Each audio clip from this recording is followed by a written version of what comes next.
अब अमेरिका के लिए खतरा इजराइल बन गया है।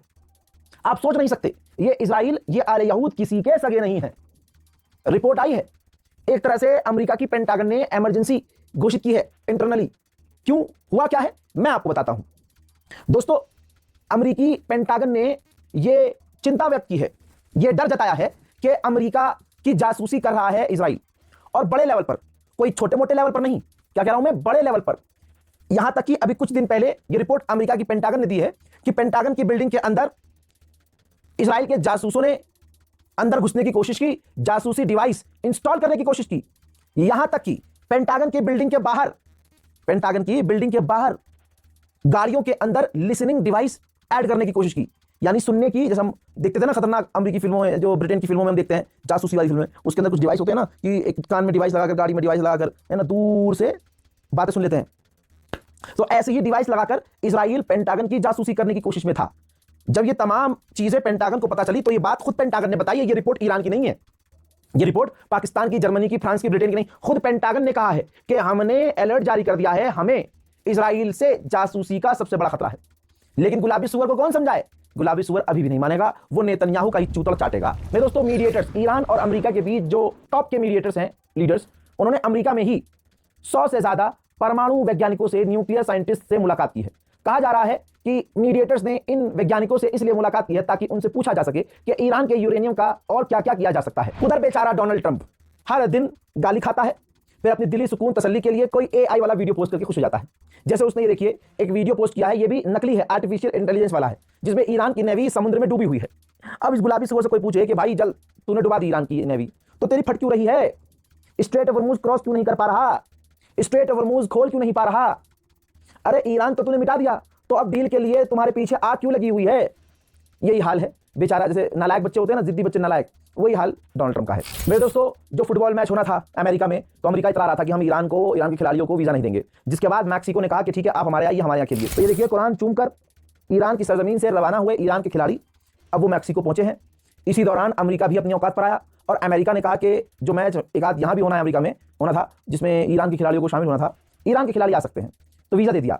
तो ईरान ने कहा कि हम सिर्फ जो आखिरी मैच है वो हम ईरान के खिलाड़ी जाएंगे वहाँ अमेरिका में, सिर्फ खेलेंगे और खेल के रुकेंगे नहीं, वहाँ सीधा वापस आ जाएंगे। उधर ईरान पहुंचे हैं पाकिस्तान के इंटीरियर मिनिस्टर, तस्वीरें आपके सामने, जी हाँ, इंटीरियर मिनिस्टर ये पाकिस्तान के हैं और इस वक्त ईरान पहुंचे हैं। पाकिस्तान के टॉप लीडर्स लगातार ईरान का दौरा कर ही रहे हैं ताकि ईरान को जैसे तैसे डील के लिए मनाया जा सके। इसके अलावा जब ईरान पहुंचे ये पाकिस्तान के इंटीरियर मिनिस्टर, तो इन्होंने अपने मुंह से कहा कि हम अमेरिका का एक बड़ा मैसेज, इंपॉर्टेंट मैसेज लेकर आए हैं, और मैं ये मैसेज ईरान के सुप्रीम लीडर को खुद कन्वे करूंगा।